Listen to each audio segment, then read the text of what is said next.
Proposition 3, public safety, $13.4 million. What is the League of Women Voters? We're a 151-year-old nonpartisan, nonprofit organization. We advocate for issues, but not for candidates or politicians. What is this tax? This tax would start April 1st, 2022. What is on the ballot? 14 propositions have been proposed in 4 broad categories. Each must receive a majority of votes to be approved. Who's presenting? Dr. Mark Rinne, representing the Cheyenne City Council, and Gunnar Malm from the Laramie County Commission. Welcome, I'm Rosalind Shalisky, Secretary of the Cheyenne League of Women Voters, and assisting is our Zoom Master, Dr. Karen Meister-Emmerich, Vice President of the Cheyenne League.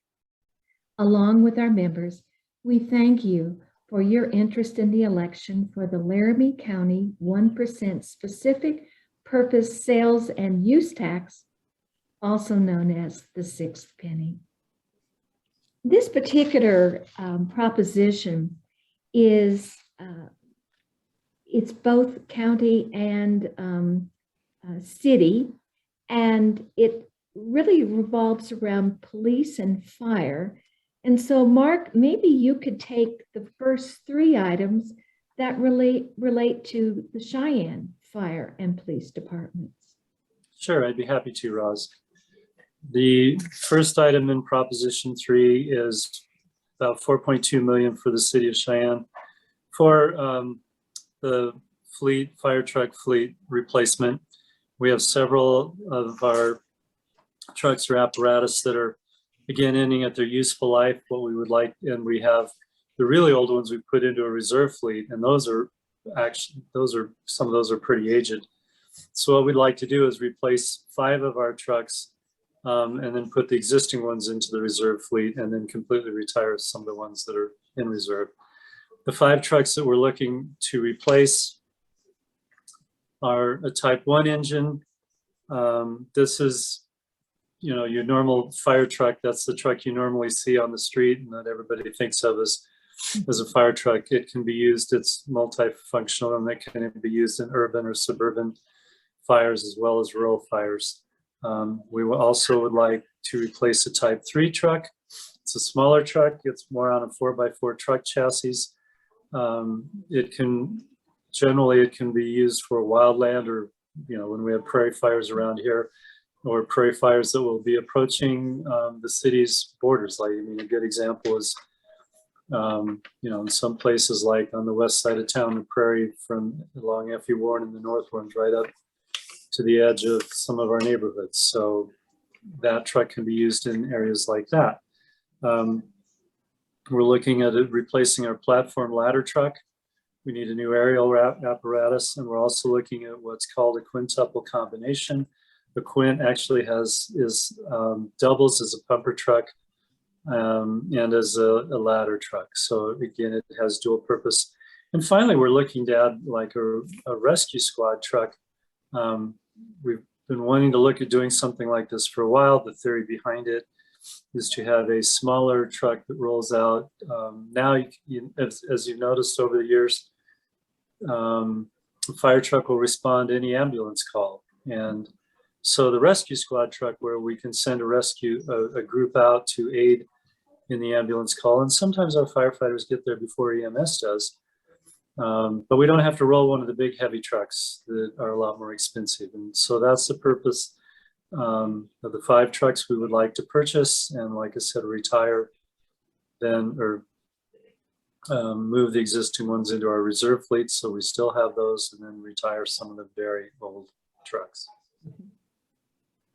So that's the first time. I don't know if anybody has any questions on fire equipment. Okay.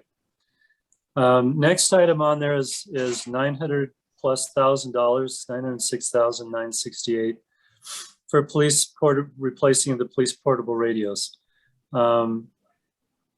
We have, currently our radios are, again, old, haven't been replaced for a while. I think we have in the range of, I can't remember, it's either 114 or 140, but we have several for each policeman needs one. They're old enough that Motorola, as of this last July, will quit doing support for those radios. And they're, as I said, they're old, they break down. We've had some of them, when they do break down, we have to send into Motorola. And we have 4 that have been there since January that they haven't been able to repair. So again, this is a huge public safety issue.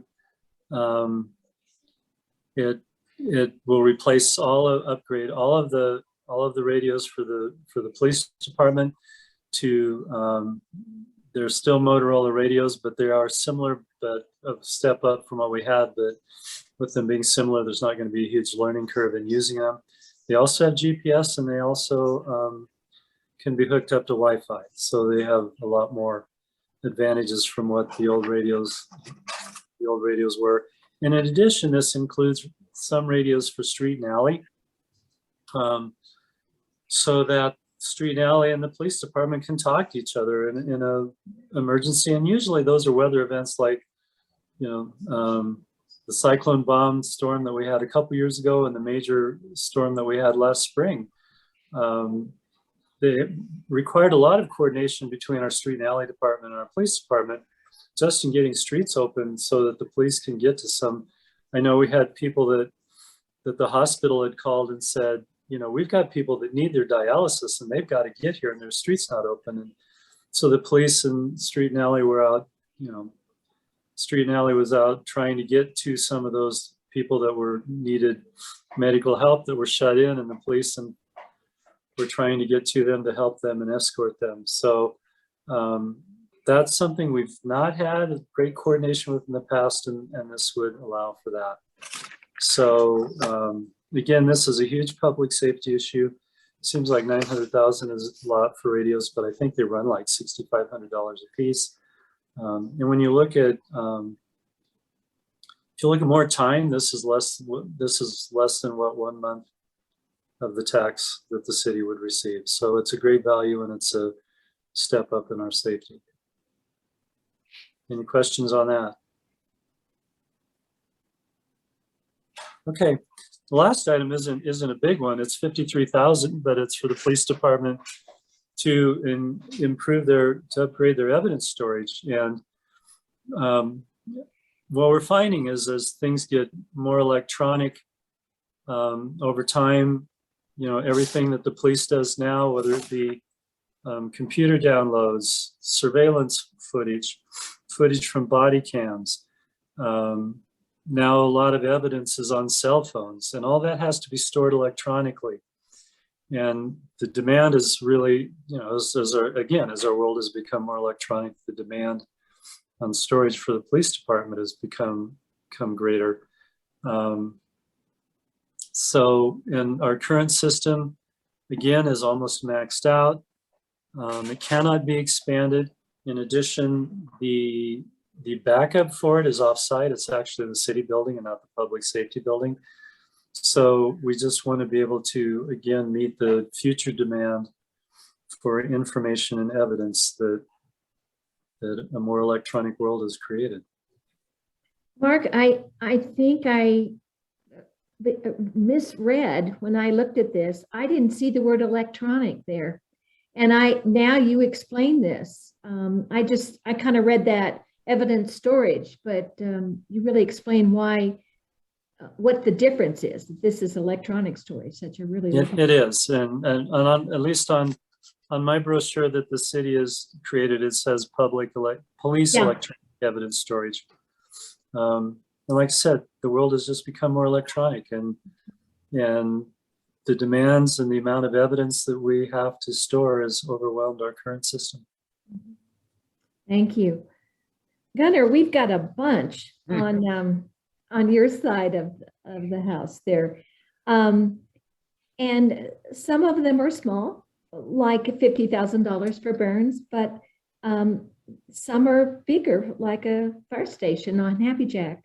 So could you take us through those? Certainly. So obviously, yeah, the first one's $50,000 to the town of Pine Bluffs, and that's for the various maintenance items that they have associated with their ambulance and other things that they use in the public safety sector there in Burns. I've mentioned before, our small communities don't have the sales tax base, fuel tax base, or other associated taxes to really tackle some of the issues that the city of Cheyenne and Laramie County are able to do with general purpose monies. So this is an item that will go a long way, though it seems like a small amount of money. 119,000, same thing to the town of Pine Bluffs for their police department to upgrade some software, case management system and equipment. They have, I believe, 3 police officers now over there. And that's a great opportunity, as it's very difficult for Laramie County sheriffs to extend all the way into that part of the county all of the time and be as responsive. So we really rely upon our Pine Bluffs Police Department to, do a good job over there and be able to maintain records and file cases and do everything associated with reportings of crimes. Then we have $1.3 million to the Combined Communications Center, as Dr. Rinne mentioned, regarding just technology upgrades. Unfortunately, it's not like when you log into your computer and it says you have an upgrade and you just have to wait 8 hours while it does it. For something as big as our Combined Communications Center, we have to purchase a software upgrade. And this software upgrade will also allow us to interface with the next gen of 911, which will allow our first responders to better locate people in the case of an emergency. Not always is the person still responsive when they call into the emergency system. And so the new upgrades will allow us to have better communication between callers and first responders, and then as well as between our dispatchers and our agencies that are reporting on the other side. So better communication, better coordination, hopefully will allow for faster response times, more lives saved. And I think that it's a good investment in our community. We have $1.5 million to the town of Pine Bluffs for the railroad crossing relocation. Mentioned that there's a number of projects throughout this ballot that will help accommodate Pine Bluffs growth to the north. And this will help do that in a safe manner. The railroad crossing there on the north edge of town is currently signaled, and it has some challenges. It's older, and so this will help to make that a more safe crossing and allow for the more free flow of traffic to the north and then back into the south end of town. And so again, accommodating the growth in Pine Bluffs that we're seeing throughout this county. Next, number 8 is $2.7 million for Fire District 2 for a Happy Jack fire station. This one's unique in that voters just recently approved the consolidation of Fire Districts 2 and 8. This would typically be on the edge of Fire District 8's service area and will be located in the approximate range of where the big Microsoft facility is out off Happy Jack. With their consolidation, this will serve as a waypoint between their station closer to Granite and the closer stations of Fire District 2 in town, and will service all of that community west of the Air Force Base, as well as the business center there with the Walmart distribution center, Microsoft and associated businesses. And it's just, again, trying to increase that coverage as we see our population grow. So that'll result in a decrease, hopefully, in the insurance rates of residents that live out in that approximate area, because those are directly tied to how close you are to a fire station. So we'll see a reduction in insurance rates, hopefully, and more efficiencies with that consolidation.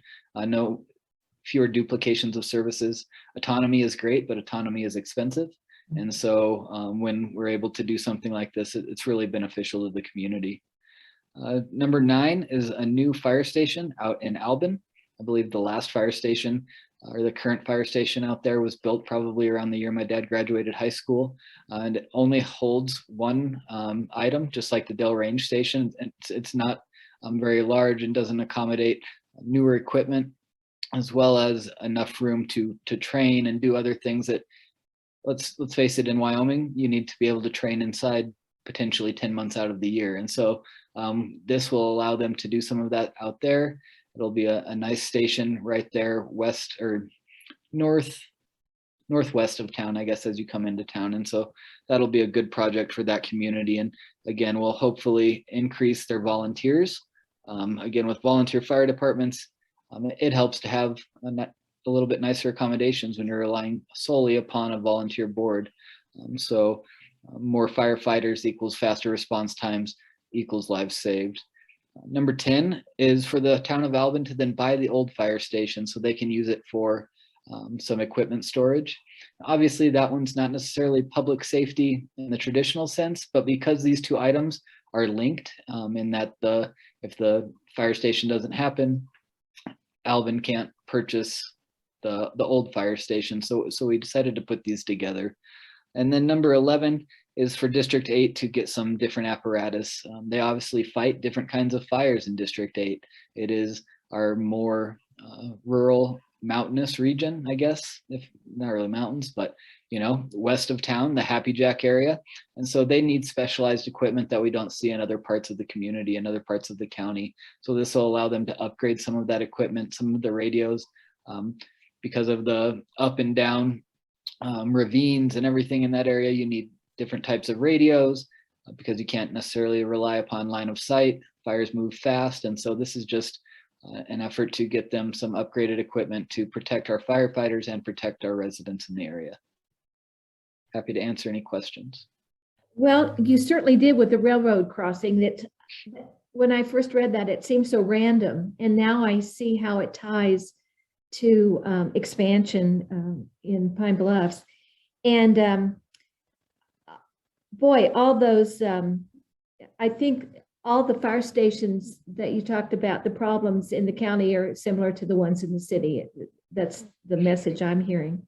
Certainly.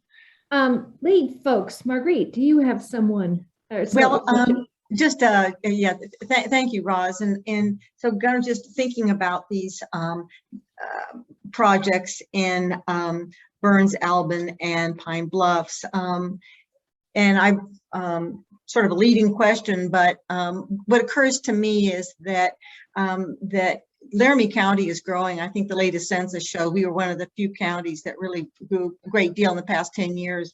And these would allow those smaller communities to accommodate growth and greater demand for services, emergency response, and maybe, maybe even become something that makes it really attractive for people to move there. And seems like, what we'd be doing is responding to that, to the growth and what, how we need to serve our citizens to accommodate that growth, which is good for the whole county.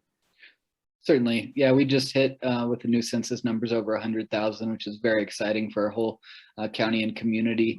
And some of these are certainly in response to the growth that we've already seen. But I'll be honest, some of them are trying to be proactive and in anticipation of future growth, because we've seen how quickly we reached this 100,000 number. We see how well our economy is doing, the diversification that we've been able to offer throughout Laramie County in terms of industry and what that means in terms of growth here. In conjunction, our smaller communities, especially Pine Bluffs and Albin, are going to see an influx of workers with the GDSD program that the Air Force Base is doing. So we're going to need places for temporary workers, even if they're temporary, in those small communities. And you'll see another project down the way that we can talk about in one of the other videos that relates to housing in Albin. And it's the same thing. We're trying to be proactive, so we're not in a crisis in 18 months, 24 months, when we have all of these additional workers here in our community and no place for them. We already have a housing crisis, and we want to try and alleviate that as quickly as possible and plan for the future so that we're not in it continually. And it occurs to me that everybody in the county, wherever you live, border to border, they have a vested interest in helping these communities accommodate the growth that seems like it's coming their way. Certainly. Thank you.